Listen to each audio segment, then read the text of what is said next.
नमस्कार भाई सभी को। राधे राधे। कैसे हैं आप सभी लोग? आशा है बढ़िया होंगे भाई। सबका बढ़िया चल रहा है एकदम। पढ़ाई बढ़िया चल रही होगी सभी बच्चों की।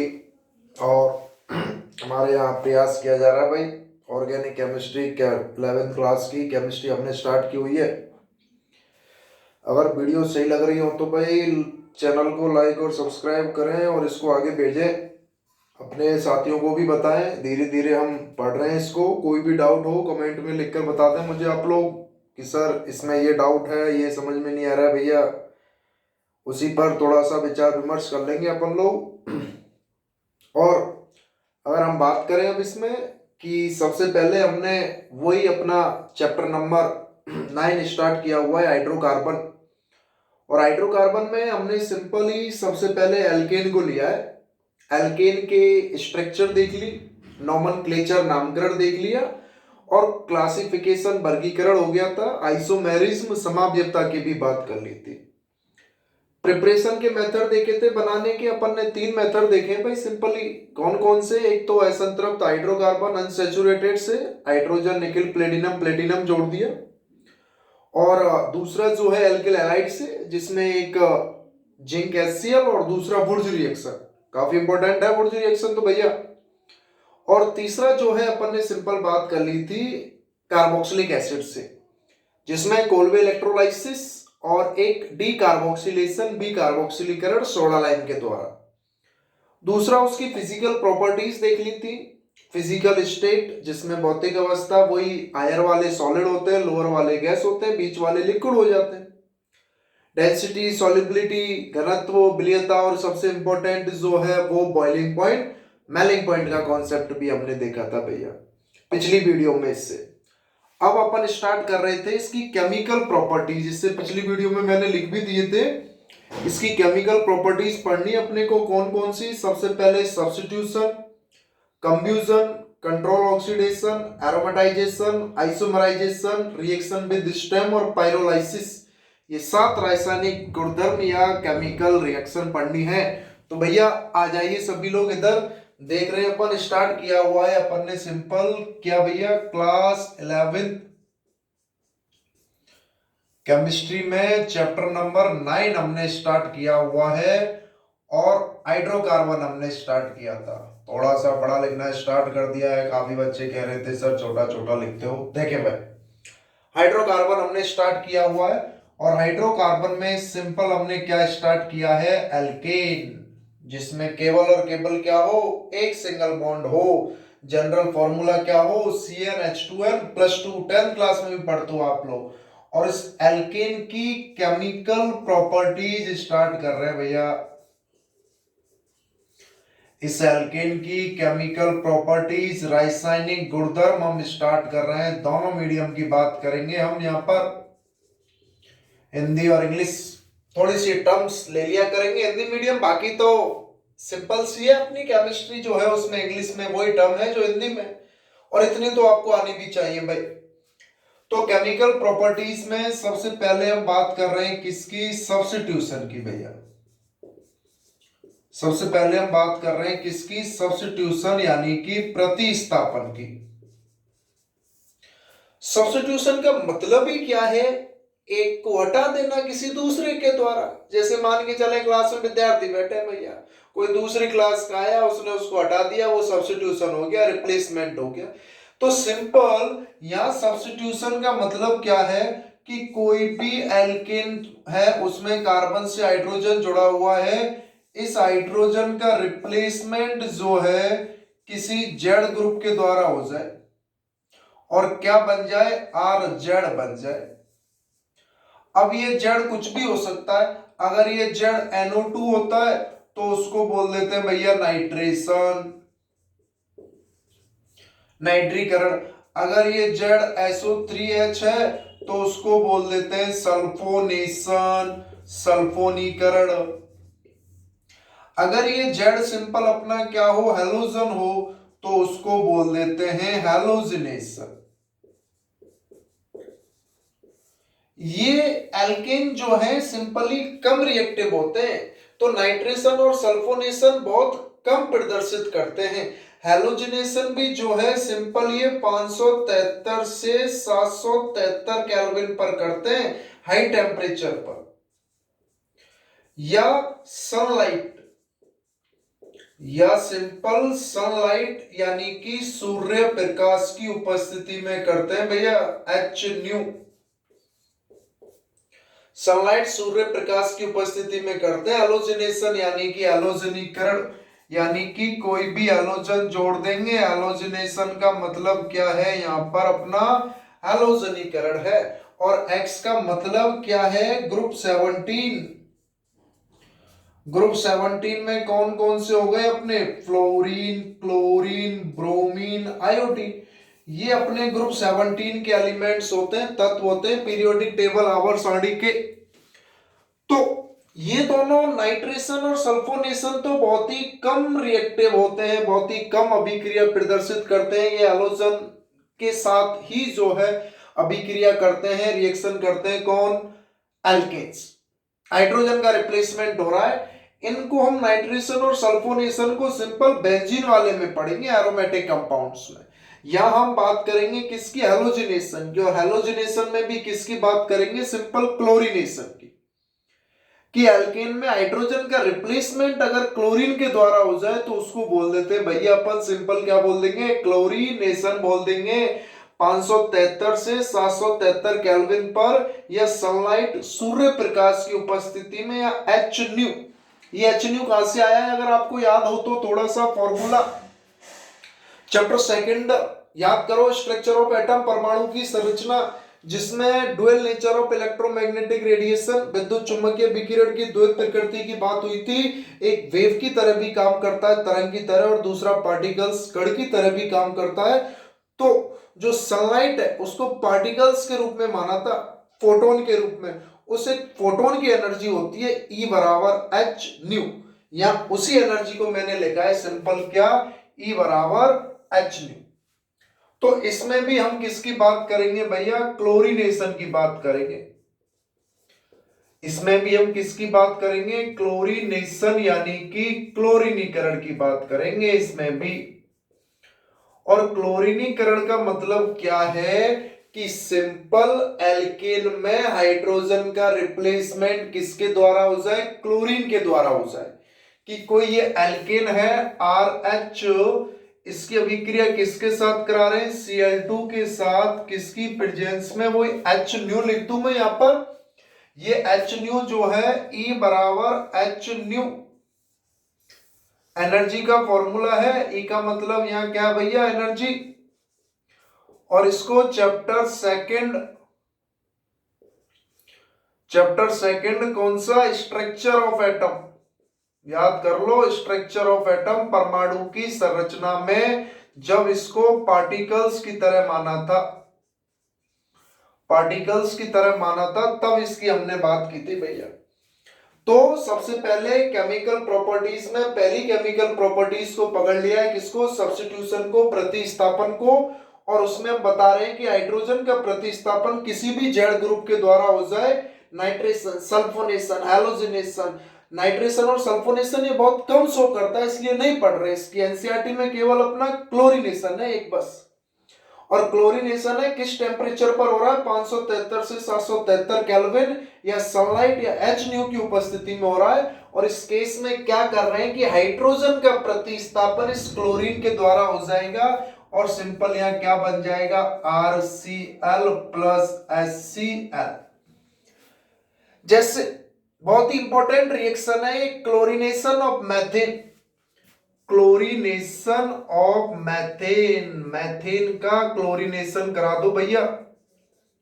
क्लोरीनेशन ऑफ मैथेन, मैथेन का क्लोरीनेशन करा रहे हैं।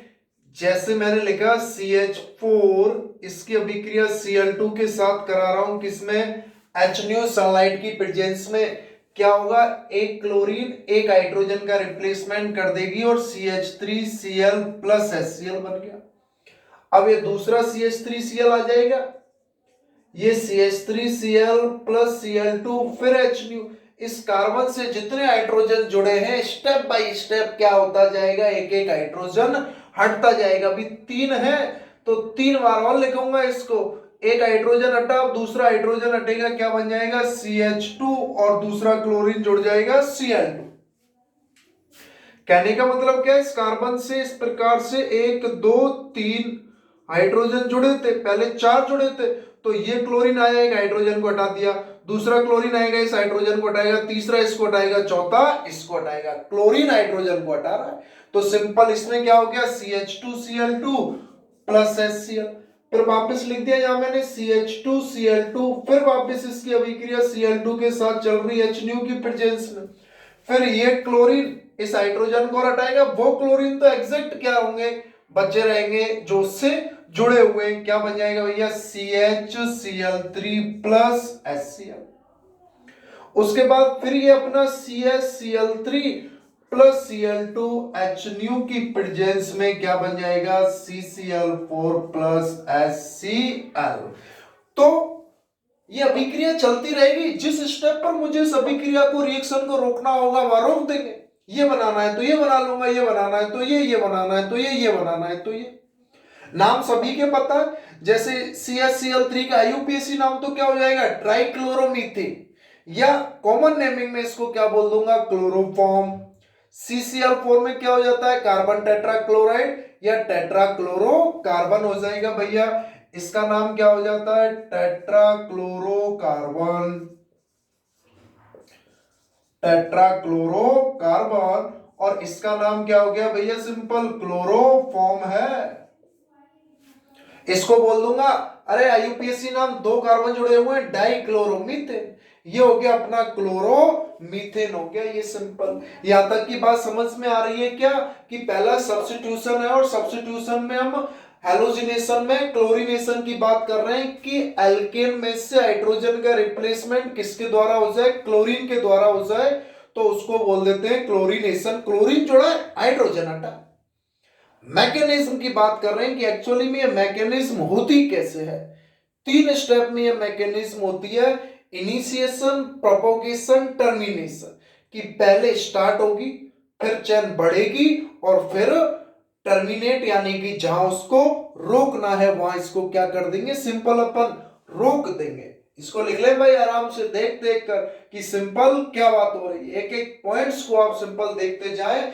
इसकी मैं मैकेनिज्म की बात करूंगा, अब पॉज करके इसको लिख लेना। और इसके बाद जो है इसकी हम किसकी बात करेंगे भैया, मैकेनिज्म की अब मैं बात करूंगा इसकी। अब मैकेनिज्म काफी इंपॉर्टेंट है, हर जगह आ जाती है कि क्लोरीनेशन की मैकेनिज्म को समझा दो, क्या होती है क्लोरीनेशन। तो सिंपल अब मैं बात कर रहा हूं इसी की मैकेनिज्म की, इसी की मैकेनिज्म यानी कि क्रियाविधि की बात कर रहे हैं भैया अपन। सिंपल मैकेनिज्म क्रियाविधि की बात कर रहे हैं, 3 स्टेप में होती है सिंपल, 3 स्टेप। पहला स्टेप तो क्या है अपना इनिशिएशन है, यानी कि आरंभन। पहला स्टेप तो क्या है अपना सिंपल इनिशिएशन है, यानी कि आरंभन।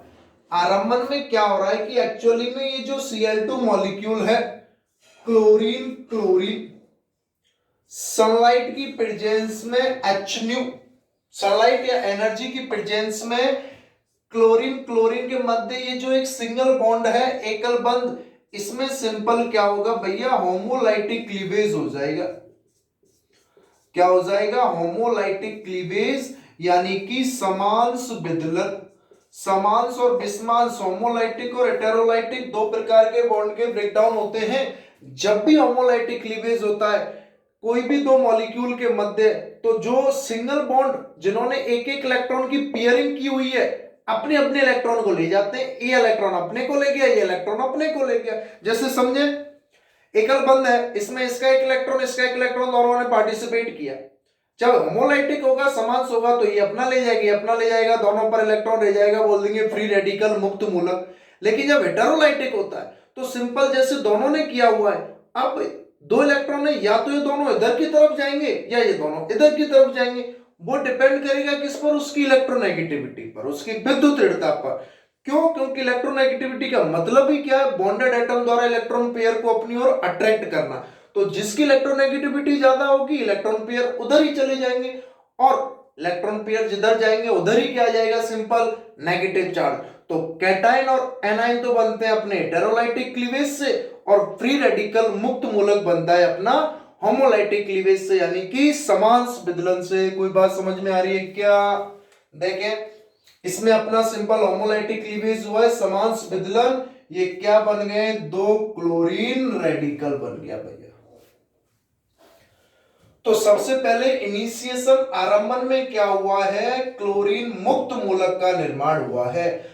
अब दूसरा इंपॉर्टेंट है, कौन सा? प्रोपोगेशन। प्रोपोगेशन, पहला आरंभन हो गया, प्रोपोगेशन जिसको हिंदी में बोल सकते हैं अपना दीर्घीकरण। अब समझना, इस प्रोपोगेशन में क्या हो रहा है कि ये जो क्लोरीन रेडिकल था, इस एल्केन से जुड़ेगा CH4 प्लस क्लोरीन रेडिकल। अब इसकी प्रेजेंस में इसमें 4 हाइड्रोजन इस तरीके से जुड़े हुए हैं। अब इसकी प्रेजेंस में कार्बन और हाइड्रोजन में क्या होगा? फ्री रेडिकल होमोलाइटिक क्लीवेज होगा। तो यहां से ये क्लोरीन रेडिकल जो है पहले CH3 रेडिकल का निर्माण कर देगा, कार्बन हाइड्रोजन बॉन्ड टूटेंगे और ये H रेडिकल तो इसके साथ जुड़ जाएगा, और किसका फॉर्मेशन हो जाएगा? CH3 रेडिकल का।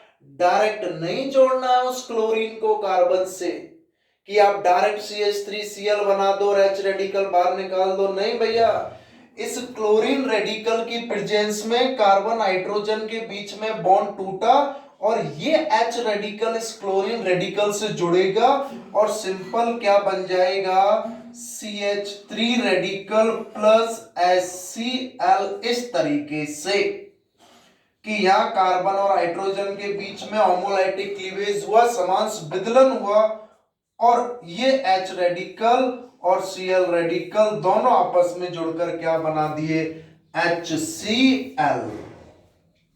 अब ये CH3 जो रेडिकल है, अब ये अपना CH3 जो रेडिकल है, ये Cl2 के साथ अभिक्रिया करेगा, और फिर ये जब Cl2 के साथ अभिक्रिया करेगा तो क्लोरीन के बीच में होमोलाइटिक समांश विदलन होगा, और क्लोरीन रेडिकल इस कार्बन रेडिकल से जुड़ेगा, और क्या बन जाएगा? CH3Cl plus Cl radical.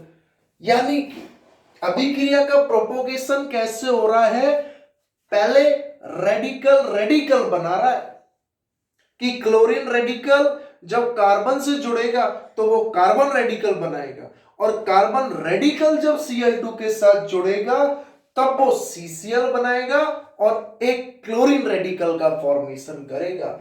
एक प्रोडक्ट बन गया पहला वाला, जो भी 4 प्रोडक्ट बनाए थे, CH3Cl। अब वापस ये अभिक्रिया आगे कैसे बढ़ेगी कि सिंपल CH3Cl है, और इसकी अभिक्रिया क्लोरीन रेडिकल के साथ हो रही है। इसकी अभिक्रिया किसके साथ हो रही है? क्लोरीन रेडिकल के साथ। अब ये वापस क्लोरीन रेडिकल जो है क्या करेगा? इस कार्बन हाइड्रोजन को तोड़ेगा, और यहां कार्बन रेडिकल बनाएगा, और ये H रेडिकल वापस किसके साथ जुड़ जाएगा? इस Cl रेडिकल के साथ, और क्या बन जाएगा इस तरीके से? CH2Cl radical plus HCl। बात को समझ लो भैया, कंफ्यूज हो रहे हो तो बच्चे सभी लोग। कैसे हो रहा है कि फर्स्ट स्टेप में अपना क्या हो रहा है? क्लोरीन रेडिकल का फॉर्मेशन हुआ, क्लोरीनेशन करा रहे हैं मीथेन का। तो सबसे पहले स्टेप में तो क्या हो रहा है? सनलाइट की प्रेजेंस में क्लोरीन रेडिकल बना।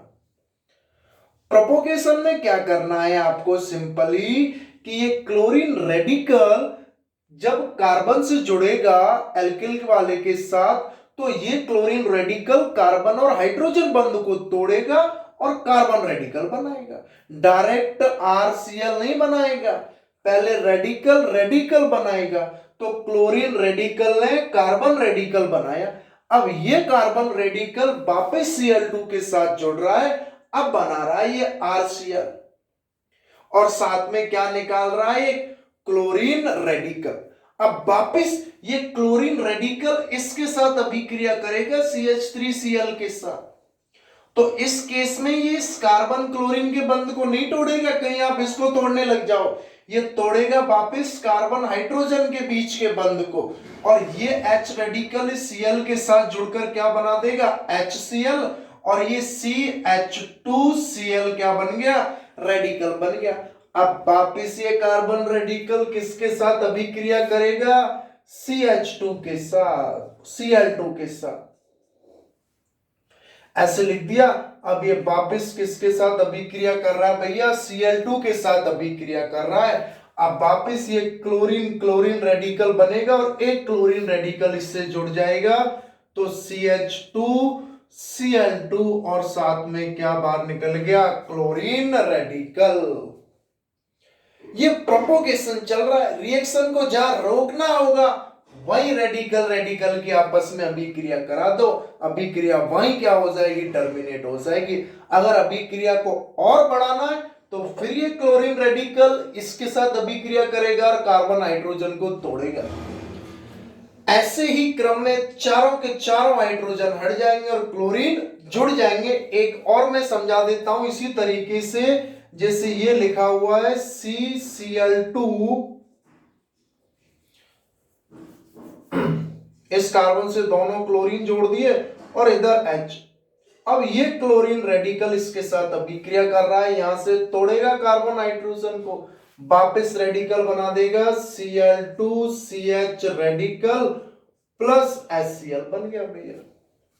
अब ये कार्बन रेडिकल फिर किसके साथ अभिक्रिया करेगा, Cl2 के साथ, और इस Cl को अपने पास जोड़ लेगा और क्या बन जाएगा, Cl3CH प्लस क्लोरीन रेडिकल। इसी क्रम में अभिक्रिया जो है क्या होती रहेगी, प्रोपोगेट होती रहेगी, उसका प्रोपोगेशन चलता रहेगा। कुछ बात समझ में आ रही है क्या, कि 3 स्टेप कैसे बताए हैं। सबसे पहले स्टेप में क्लोरीन रेडिकल बना, दूसरे स्टेप में सिंपल क्या हुआ है, क्लोरीन रेडिकल CH4 के साथ जुड़ा, क्लोरीन रेडिकल ने कार्बन रेडिकल का फॉर्मेशन किया, ना कि कहीं क्लोरीन को आप उसको डायरेक्ट जोड़ दो और CH3Cl बना के H रेडिकल बाहर निकाल दो, अभिक्रिया तो रुक गई, फिर कैसे आगे चलेगी भैया, आगे कैसे चलेगी, कि क्लोरीन रेडिकल ही कार्बन रेडिकल का निर्माण कर रहा है, फिर ये कार्बन रेडिकल वापस Cl2 के साथ अभिक्रिया कर रहा है और एक Cl को अपने साथ जोड़ रहा है और दूसरा क्लोरीन रेडिकल बना रहा है, फिर ये क्लोरीन रेडिकल वापस कार्बन हाइड्रोजन बंध को तोड़ रहा है, कार्बन रेडिकल बना रहा है, फिर ये कार्बन रेडिकल वापस Cl2 के साथ अभिक्रिया कर रहा है, क्लोरीन जोड़ रहा है और रेडिकल बाहर निकल रहा है क्लोरीन वाला। तो इसी क्रम में रिएक्शन जो है आगे चलती रहेगी। और तीसरा स्टेप अपना क्या हो जाएगा, टर्मिनेशन। तीसरा स्टेप अपना क्या हो जाएगा, टर्मिनेशन हो जाएगा, समापन हो जाएगा, जहां अपन को इस अभिक्रिया को रोकना है। अगर रोकना है तो रेडिकल रेडिकल को अभिक्रिया करा दो, जैसे ये क्लोरीन रेडिकल और इस फर्स्ट वाला chlorine radical plus chlorine radical, जिस क्लोरीन रेडिकल को आप इस क्लोरीन रेडिकल से रिएक्ट करा दोगे वही अभिक्रिया क्या हो जाएगी, स्टॉप हो जाएगी भैया, वही अभिक्रिया रुक जाएगी, सिंपल। दूसरा, या आप सिंपल जो दो क्लोरीन कार्बन रेडिकल हैं उन कार्बन रेडिकल की आपस में अभिक्रिया करा दो, वहां भी अभिक्रिया रुक जाएगी। और तीसरा, इस कार्बन रेडिकल को Cl रेडिकल के साथ करा दो, यानी कि टर्मिनेशन कराना है, रेडिकल को जोड़ दो, अभिक्रिया वहीं की वहीं क्या हो जाएगी, सिंपल, अपनी जो रिएक्शन है वो वहीं की वहीं क्या हो जाएगी, रुक जाएगी भैया। बहुत इंपॉर्टेंट है मैकेनिज्म, जब हम इसकी बात करते हैं तो सिंपल पूछा भी जाता है, एनसीईआरटी में, फाउंडेशन में भी आता है भैया, पूछ लेता है इन रिएक्शन के बारे में, कौन सा स्टेप है, स्टेप लिख के दे देता है आपको। स्टेप को समझ जाओ कि प्रोपोगेशन आगे कैसे बढ़ रही है। अगर आप पहले ही अभिक्रिया में CH3 रेडिकल से डायरेक्ट Cl रेडिकल जोड़ दिया तो अभिक्रिया वहीं रुक जाएगी, आगे नहीं बढ़ेगी। आगे बढ़ाने के लिए क्लोरीन रेडिकल कार्बन रेडिकल बनाएगा, कार्बन रेडिकल Cl2 के साथ अभिक्रिया करके क्लोरीन रेडिकल बनाएगा, क्लोरीन रेडिकल कार्बन के साथ अभिक्रिया करके कार्बन रेडिकल बनाएगा। कि simple chlorine radical carbon hydrogen को तोड़कर कार्बन रेडिकल बना रहा है और कार्बन रेडिकल Cl2 को तोड़कर एक क्लोरीन रेडिकल बाहर निकाल रहा है और एक Cl के साथ खुद को जोड़ रहा है। इस तरीके से ये 3 स्टेप में अभिक्रिया कंप्लीट हो रही है। इनिशिएशन आरंभन, प्रोपोगेशन और टर्मिनेशन। कुछ बात समझ में आ रही है क्या भैया? बताएं। सिंपल सा है ये अपना इनिशिएशन, प्रोपोगेशन, टर्मिनेशन, प्रारंभन, दीर्घीकरण, समापन। इसके आगे की जो अभी और कुछ बातें हैं इसी में, उनको हम नेक्स्ट वीडियो में बताएंगे कि उनकी रिएक्टिविटी किस तरीके से होगी और आगे की उनकी केमिकल रिएक्शन। हाँ भाई, समझ में आ रही है तो वीडियो को आगे पहुंचाए बच्चों को। इसी तरीके से मैं एक एक चीज को आपको बताता जाऊंगा, शॉर्ट रूप में भी बताएंगे। इसकी थ्योरी आप जितना चाहे उतना लिख लो, अपने को तो ये सिंपल स्टेप वाइज पता होनी चाहिए चीजें। और ये उसकी अपनी पहली केमिकल रिएक्शन हो गई है। और मैं फिर बोल रहा हूं बार बार, टिप्सों पर रट लेनी है अपने को। ये एक एक केमिकल प्रॉपर्टीज बहुत काम की है। सिंपल सा फॉर्मेट है, बार बार पढ़ना। इनको जितनी बार पढ़ेंगे उतनी ज्यादा बार अच्छा रहेगा। रिएक्शंस को डेली पढ़ते रहो, मजा आता रहेगा भैया। कुछ बात समझ में आ रही है क्या? लिख लें इसको आराम से। और इतनी देर आप लोगों ने मुझे सुन लिया है उसके लिए बहुत बहुत धन्यवाद है आपका। ऑल दी बेस्ट है मेरी तरफ से। सभी बच्चे खुश रहें, अपनी बढ़िया तैयारी करें भैया। बहुत बहुत धन्यवाद। Thank you very much.